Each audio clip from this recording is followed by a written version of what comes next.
Hello and welcome back to the Think Rugby podcast on YouTube. How are you, Zav?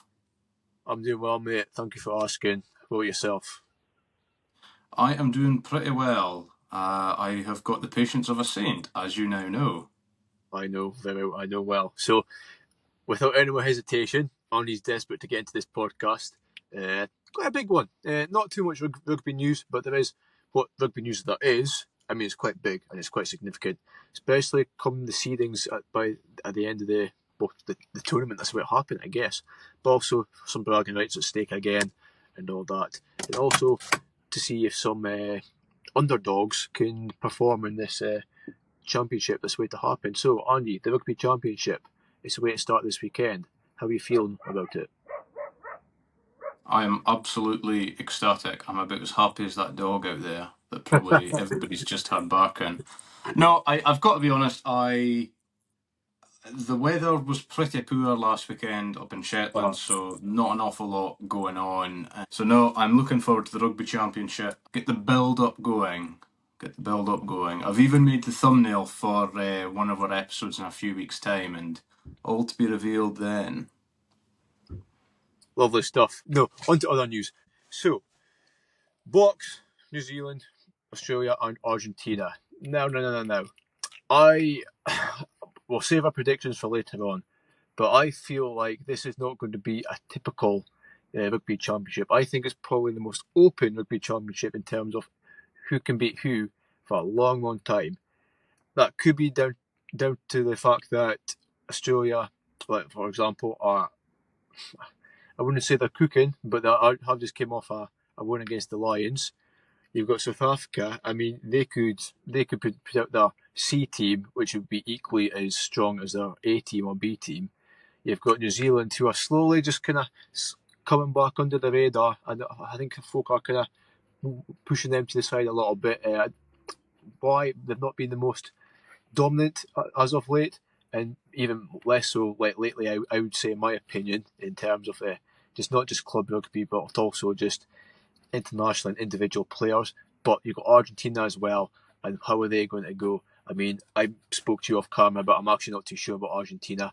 I actually think they might not flop, but not do as well as some people might hope or anticipate, and I'll give my reasons for that later on in the episode. So, do you want to go through the rankings, like a kind of overall evaluation of how you think it's going to go, and then give our rankings for who's going to win, who's going to maybe come second, third, fourth, etc., etc.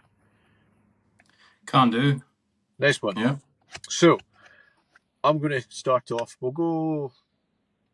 Do you want to go fourth to first? Yeah, that's probably more exciting actually. So I'm gonna go for fourth. I'm going to actually say Argentina. I agree. Really interesting. I do. I'd like to see your reasons why, but I guess I'll give mine first. So the reason I say that is, look, they had a very strong game against the Lions, but that was a bit of a wishy-washy Lions team, so it maybe wasn't a true reflection. But in that game, they weren't the most dominant side, and a lot of their tries were just kind of from unstructured play and breakaway rugby. Very interesting tries, but I don't think you'll get that against a team, international side who's trained and played with each other for a long, long time. Whereas the Lions, I mean, I remember somebody saying, if your team come together, the attack won't be a problem, but the defence will. Defence takes a lot longer to kind of organise and get right in comparison to attack. So I think the fact that Argentina conceded a lot of tries against the Lions, but also I guess they've also put in a lot of points, which is their only saving grace. But I feel a lack of inexperience because of that. They've not actually, as a team, a lot of their players they don't all play in Argentina. You've got some players playing in England, some in Scotland, as we know. We've got some playing in France. You've got the Springboks, the back-to-back world champions, with players literally scattered all over the globe. You can't compare the Springboks to the Argentina, though. Not I'm just putting a hole in your argument there. I mean, I am agreeing with you. Yeah, okay. Argentina come fourth, but I'm just putting that out there. Hear me out. Seeing how you play devil's advocate, Argentina don't have a professional side, or if they do, it's in a league. Well, they had the Jaguares for a while, but South Africa, they have 4 professional sides in like a well-respected like top-tier league in the URC. Argentina don't have that, and it's mixed with Uruguayan teams and Argentinian teams. It's not quite the same for me if we want to kind of. So the strength and depth, you've got a lot of South African players still playing at top flight rugby, whereas you've not got the same with Argentina. Essentially, is what I'm trying to say. Okay, you've got your Japanese players away to Japan, playing in England, playing in the URC as well, some playing in France. But at the end of the day, they all kind of earned their stripes playing in South Africa first initially, and then they went overseas. Once they kind of established they are actually pretty world class players. Jesse Creel being one, the Dialende, Pollard. If you think of actually, like, you could probably put together a South Africa starting 15 of all playing out of South Africa, and probably still be good enough to beat most international sides, maybe bar 2 or 3. So I think South Africa would be an exception to the rule, and it is a little bit different.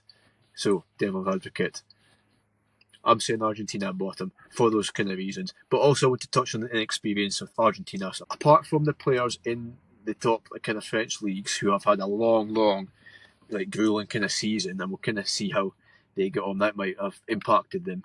You've got Choco Barres, you've got Sinti that plays for Saracens. He had quite a long season as well. There's quite a few of them, and I just don't know how they're going to go.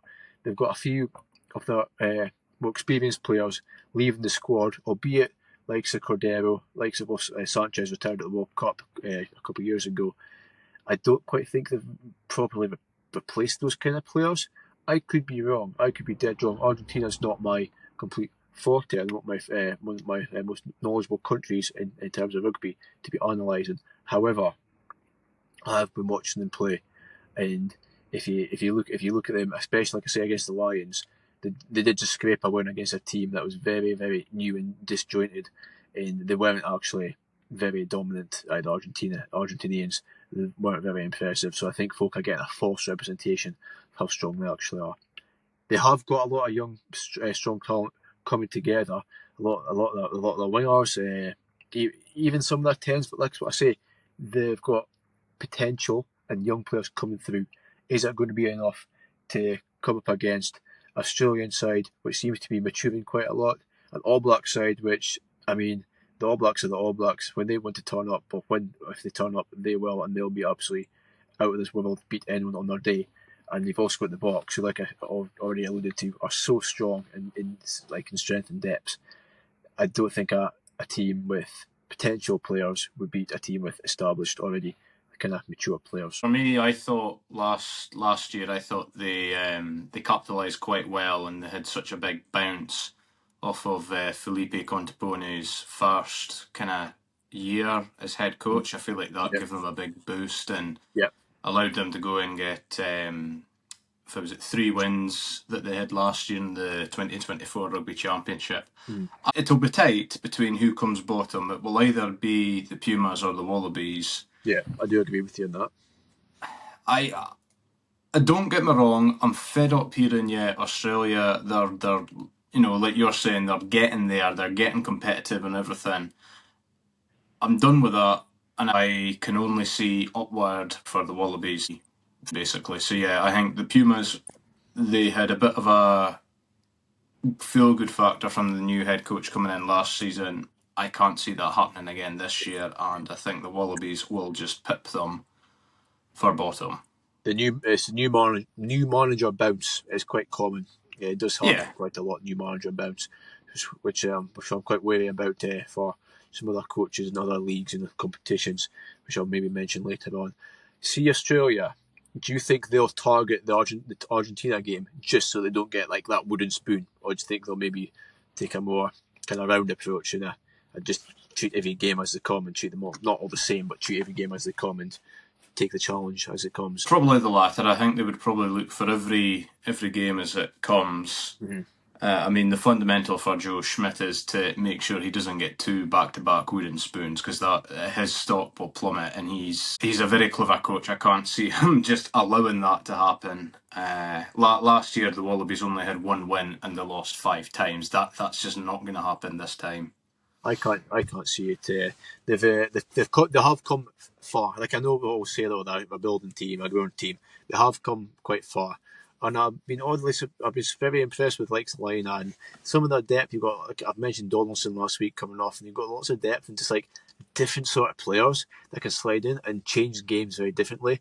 Like I said, Tate McDermott is the best 21 on the planet. He's the best scrum half coming off the bench and changing a game. And if Australia can use their enforcers like they did against the Lions in the third test, use like Will Skelton. Of course, with Valentini wasn't there for the third test, but he worked in the second test up to a certain extent. If they can use their big enforcing players like that, it again match physical teams, even teams like All Blacks, and they probably be most similar in terms of skill set and physicality to the Lions, in my opinion. And I think if they could do that, they might actually end up pipping a win against the All Blacks in particular. Albeit, I still think Australia will finish second. I generally am kind of I would put a, not that I'm a betting man, but I would put a bet on that Australia would get a win against the All Blacks. I don't know why I feel like that. I've just got a funny feeling. It's they just kind of, again, they've got a bit of kind of continuity going, a bit of kind of cohesion, and they've definitely had more time together as a team with this Lions test series. So again, that can only surely have a positive effect for Australia. So you're thinking Australia's going to come second? No, I think they'll beat the All Blacks once. Oh right, okay. I thought you had said that they were going to come second. I was like, no. No, I don't think. No, they're not going to win. I don't think they'll win Bledisloe. But I just got a feeling they'll just beat the All Blacks once. I've just got that one kind of weird feeling. I don't know why. In terms of the box though, I can't personally. I just can't see Australia and Argentina coming close to the Springboks just now. I just think, again, they're just too powerful. I just don't think they can really match that kind of power game. And there's only one team that really could be, and this is the team that we mentioned that I think will finish second, which is New Zealand. Before I go on, who have you got for finishing second? Springboks. Oh, this sounds like a discussions will happen. Okay, so let's see why. Like, I mean, to be fair, I support the All Blacks over the Boks, which is for sure. Not that I hate the Boks. I mean, if you've watched the podcast for a while, you like somebody suggests otherwise, but I promise I don't hate the Boks. I have actually put them to win the Rugby Championship. So the All Blacks, they've got some exciting news. And you might know, I might have to check it off camera. They've also got Richie Mo'unga returning to this. He signed until 2027, which, if you don't know, the World Cup's in 2027, so he'll be playing another Rugby World Cup with the All Blacks. Does that also mean, though, he will be eligible, plus also fit, to play in Razor's All Blacks squad? Well, probably, yeah. I'll have to check it. I just don't know what the kind of eligibility rules are around that, because he is signed just at the start of the season. But if he's able, happy days, and that's huge for the All Blacks. That begs. I think it's at the start of next season that he'd move. Like, he'd be eligible for the All Blacks. Like, not this next season, but the season after. Possibly. Well, that begs a question to me. Even without Richie Mo'unga, so imagine Mo'unga's at the picture. Who are you going to play at fly half for the All Blacks? Are you going to play Barrett, or are you going to play D-Mac? Oh, Barrett. You play Barrett. Well, it's a hard one, isn't it? Yeah, who the fuck do you play at fifth? Like, it's a hard one. For me. Yeah, I'd go McKenzie at 10. Yeah. Yeah, for me, Barrett's a very good kind of general manager on the pitch, but I don't think he really works well with McKenzie at 15, because they're both competent to play either. But you've also got Ruben Love coming up and through in the All Blacks jersey, plays for Hurricanes, and he is a real deal, young lad. But I almost see him as like a regenerated Will Jordan. So obviously not as prolific and as established as Will Jordan. However, he's that same kind of style of play, same kind of calibre. I like Ruben Love. He can also kick as well, which is a great option to have, especially the All Blacks like a kicking 15 as well. It's looking good for them. They've also got Leicester Faye-Anuku. He's coming back for the season, and he was playing in France for a few seasons. He played at the 2023 World Cup, then signed for Toulon, and he's another powerhouse. But played in the wings, played in outside centre. So they've got a few boys coming back, and it really is interesting to see what they're going to build in years to come. A lot of boys going into their primes, or like even at the end of their prime years, so it still is kind of ideal for them. Whereas that's where they get the advantage over the Springboks. If you look at the Springboks, like their players and the ages, they're all getting on to their mid-30s. And yes, okay, some players get off with that, but not them all. Especially in a big rugby park. Like, if you have players that are from like the age of the 28 to 32, which a lot of the All Blacks do, and then you play up against players like between 32 and 36, there's a big difference in like even just that at professional level. Skill wise wouldn't be an issue, but more kind of fitness wise and speed. And as you get older, every year after 30, it's harder and harder to keep fit. Not impossible, but a lot harder to keep fit, especially if the amount of timber they're carrying about, the amount of wear and tear their bodies go through season upon season. I can see that being a slight kind of factor. But however, again, and I've not really got much evidence to back this up. I just think this box will be far too strong. And I think the box will just not convincingly win, but I think they will win.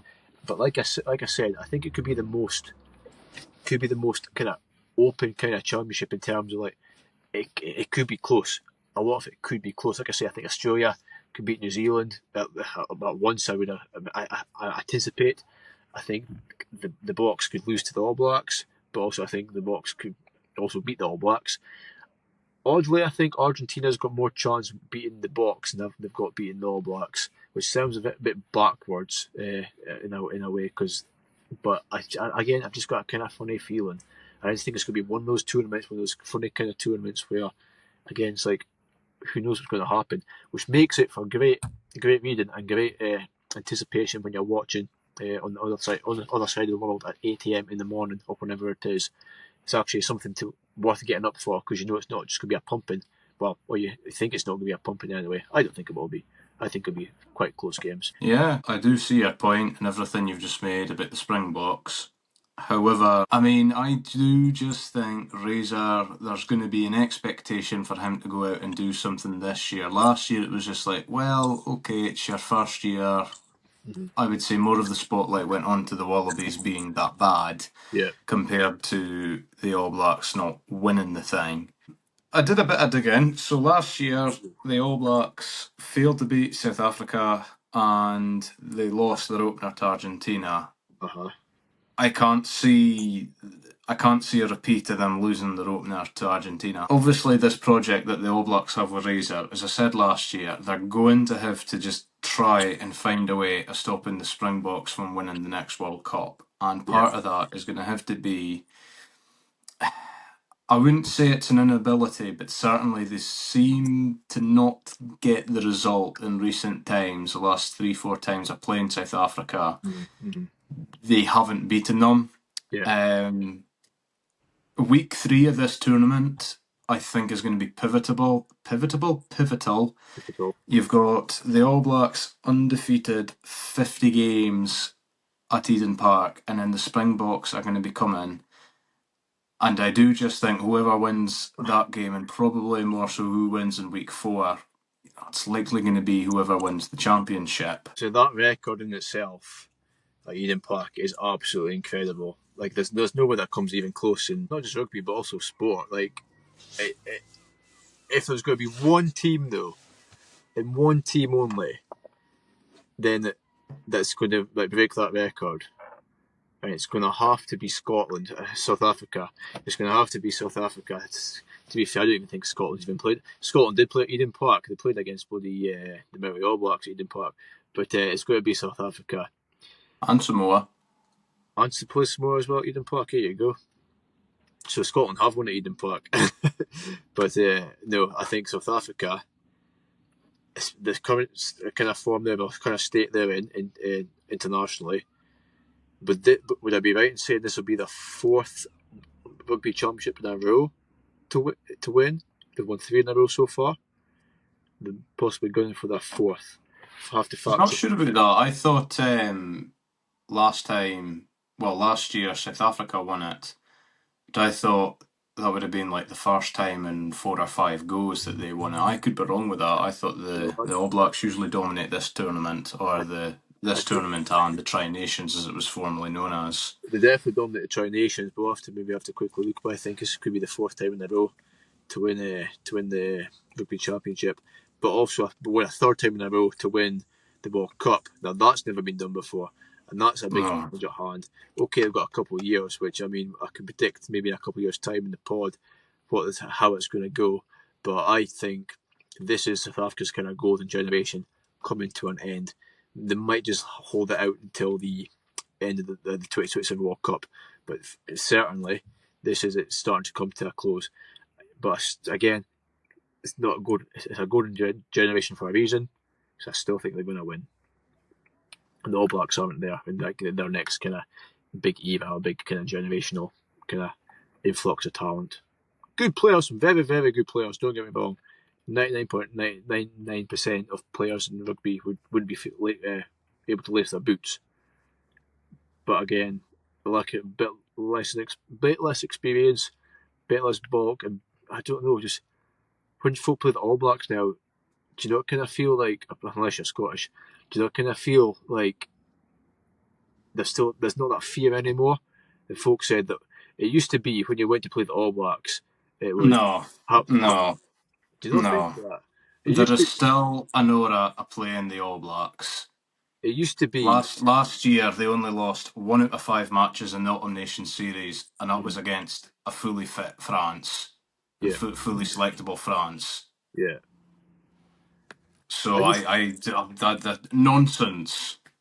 you can disagree if you like, but I remember back in the day, back when I was growing up, it was always it wasn't could we beat the All Blacks or how much can we score against the All Blacks.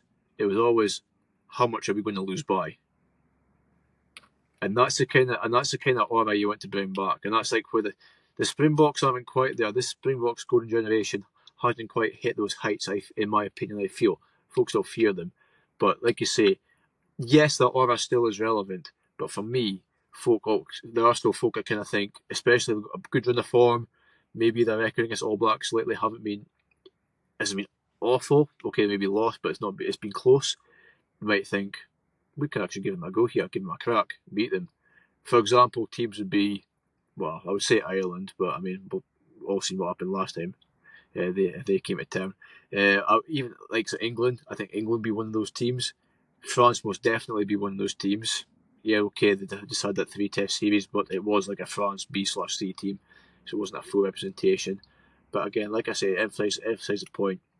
It's not these days. It's not always a case of how much we've got to lose by, which is what I always go back to. Is what used to always be, no matter what team you were, unless you were in the Box or Australia back in the day, every team was like that in the Northern Hemisphere in particular. So your point's valid. Definitely aura. They still got that kind of aura. Definitely aura farming. Like they're still there, very much present. But at the end of the day, everybody says they are not what they once were, which is why I I brought them think first. I would agree with that. Yeah. For sure, for sure. So Quick one. moving on Oh, okay. Yep. to round one. So this weekend, obviously, the championship kicks off. So we've got the Springboks at home against the Wallabies, 4:10 kick-off UK time. Who have you went with? Or rather, before you give your prediction, are you aware that Rassie Erasmus has actually already released the team? That must have been not too long ago then. Must have been this afternoon. That was earlier today. I'll put it on the screen now. Yeah. The screenshot I took. Oh, So I did see it actually. I think even Etzebeth is like the front cover of it or something. I'm sure. yeah, Yeah, yes. No, I did see it. I glanced through it. So, South Africa or Wallabies, did you say? It's the Springboks is out, yeah.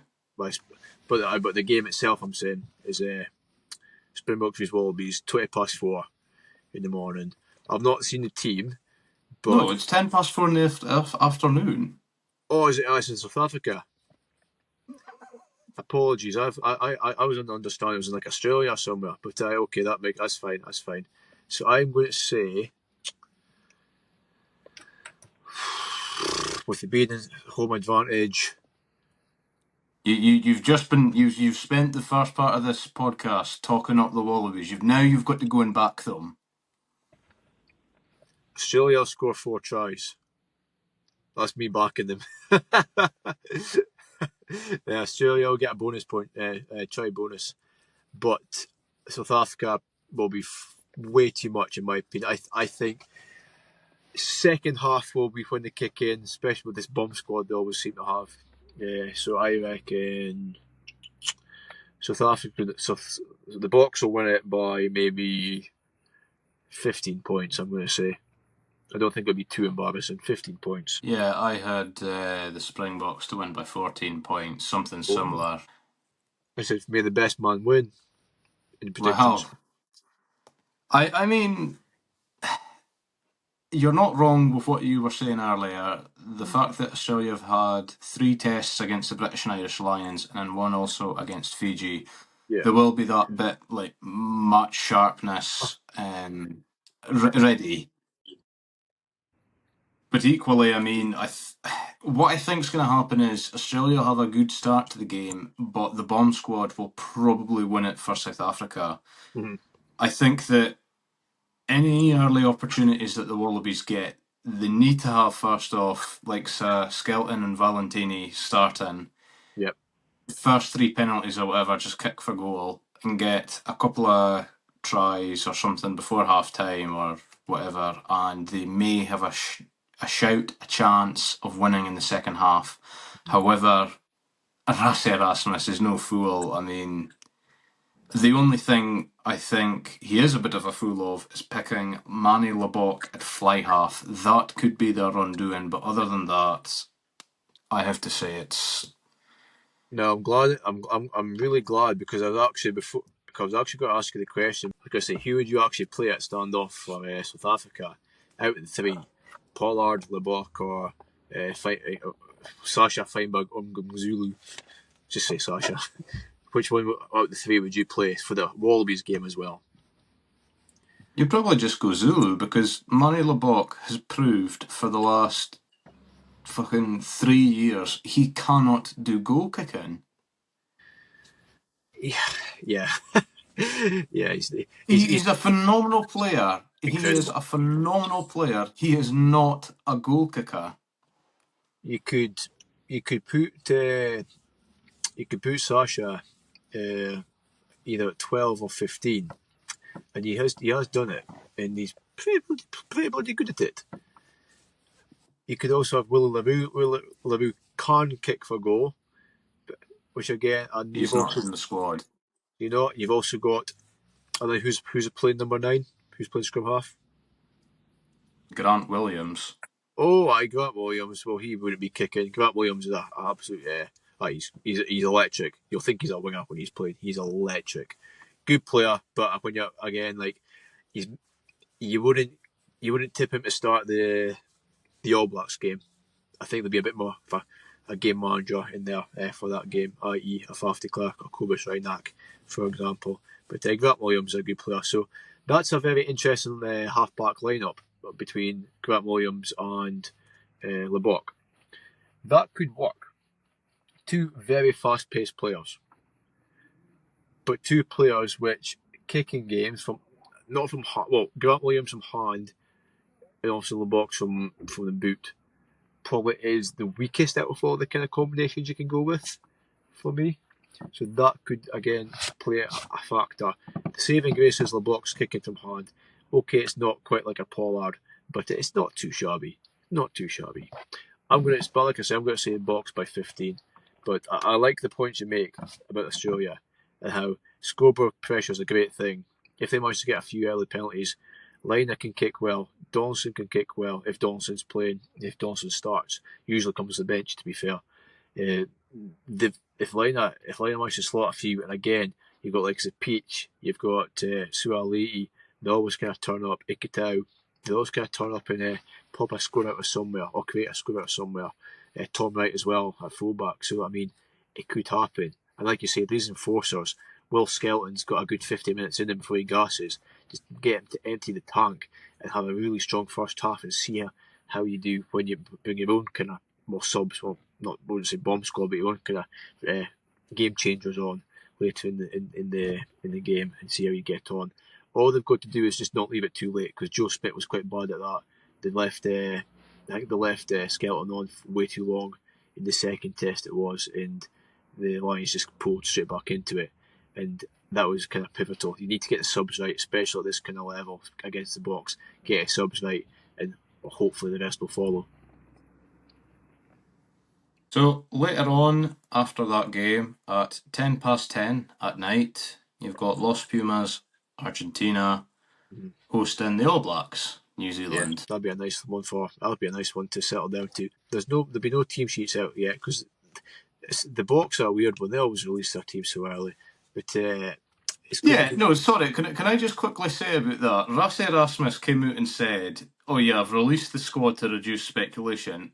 I'm not convinced. I think he's done it just to play fucking mind games, because he is like that. He will just do that. He's a prick like that, is he? He does it so early. Do you know something? I mean, you're going to laugh at this, because you can't compare these two nations. But another team that used to name their squad really, really early, Wales, like literally like 4 or 5 days before the game. I was like, it's going to be I could imagine. I could imagine Gatland being like that. Yeah. But obviously, it worked against them and not for them. Whereas with the Box, it's the opposite effect. It kind of puts fear in your eyes, thinking, "Oh shit, this is what we're up against." So, so it doesn't exactly give you a kind of advantage with them naming the squad early. But anyway, back to the All Blacks vs Argentina. Again, home advantage. You feel Argentina might fancy their chances. I think they will fancy the chances, but I don't think they'll do it. I think the All Blacks again. It's not quite a case of do or die for Razor, but he needs to do something. Needs to show something with his squad that he's got. They need to perform. So I'm going to say All Blacks by 9. Interesting. I put down by 7. Oh right, okay. So for once we're actually kind of agreeing quite closely, which is that's nice to see, is it? So 9, 7. Have you got any kind of explanation to why? I mean, the All Blacks, I think, will be, as I say, Razor. There is I think, a quiet expectation that they will go out and do something this year. Can I show a bit of improvement? Yep. It's not been convincing. The first test win in the summer against France, they were lucky to win.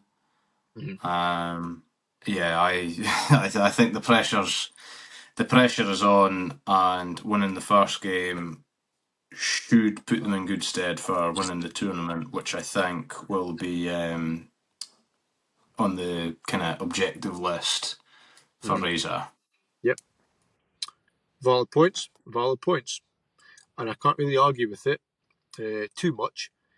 And I can't disagree either, but I guess I should, because I've got the Box. But I would say I just think be later in the tournament, I feel. That maybe the All Blacks must maybe start to derail. It's that Eden Park record I'm really wary about, and I hate for it to go. I really hate for it to go, but it's that Eden Park record that I'm wary about later in the tournament, which would be twitchy bum time, that's for sure. But look, pressure makes diamonds, and I'm sure the All Blacks will shine through at some stage. But hopefully the game at Eden Park, because again, I hate for them to lose. And they've got Springboks at Eden Park. That's right. Yeah. Oh yes, right into the crunch. Anyway, well, that's been useful.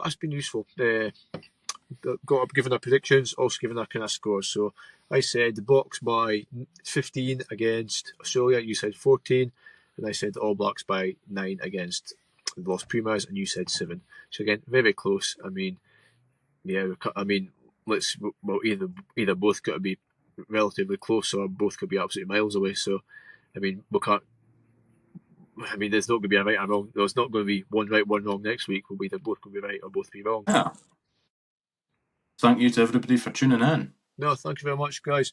That's the rugby season just about back. If you haven't yourself, get down to your own pre-season if you're thinking of playing rugby, or else you'll live in severe regret as you try play the first game of the season, having just done nothing apart from drink beer and eat shit the whole off season. So just bear that in mind.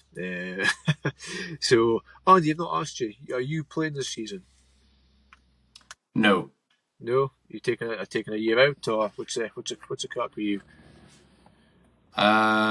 Me and my girlfriend will be going actually to Australia from the middle of December to the middle of January. So considering the amount of money I have put into this holiday, I don't want to risk getting injured. I feel like that's a fair, yeah. That's it. What about you, Sav? Are you playing this year? Before I answer that, I was just going to say that's actually a very responsible thing to do, and probably what most people should kind of think to do. But sadly, a lot of people don't, and I mean, it could absolutely just fuck things up. But yes, I am playing this year. Player coaching, in fact. So I'm coaching the local team back at home, Shrewsbury Rugby Club, and we've got a tough start to the season. Let's just say that, but hopefully it kind of irons out. But I'm really looking forward to it. When rugby's back, it's good. Like you say, sometimes when there's no rugby on TV or go to play, it's like you're not twiddling your thumbs. There's other stuff to do, but it just feels something doesn't feel quite right. And so it's nice feeling knowing we've got some rugby coming back in 2 weeks' time. Our first game is, which I can't wait for. And yeah, so you're more than welcome to come watch any of our games if you're on the homeland, if you're ever off the island. But I'm going to assume you're kind of saving all your pennies and you won't be travelling about any time from now till then. So no, we'll see. One more thing, stay tuned for once. Again, it really does depend, but me and Andy exclusive. At some point there will be a in-person episode. So put the notification button on for that. I can't promise when, where. Well, Shetland, where. Don't know where in Shetland. It could be a nice little pub. Could be by the cliffside where I'll probably get blown off. But no, stay tuned for that, which will be really good. Kind of in person. Maybe have a bit of a Q&A and whatnot, and maybe some other fun stuff while we're there. Shoot some nice videos about rugby, obviously. Okay. Yeah. Right. Don't forget to follow us on YouTube, on TikTok, on X, on our socials at Think Rugby Podcast, and at Andy Moe as well. And stay tuned for all the rugby in next week or so. And don't forget to get your predictions in and how you think teams will show in this Rugby Championship. Like I say, I think it'll be one of the most open ones and most interesting ones in recent history. So yeah, get them in the comments. Thank you, listeners. See you in the next one. Bye-bye.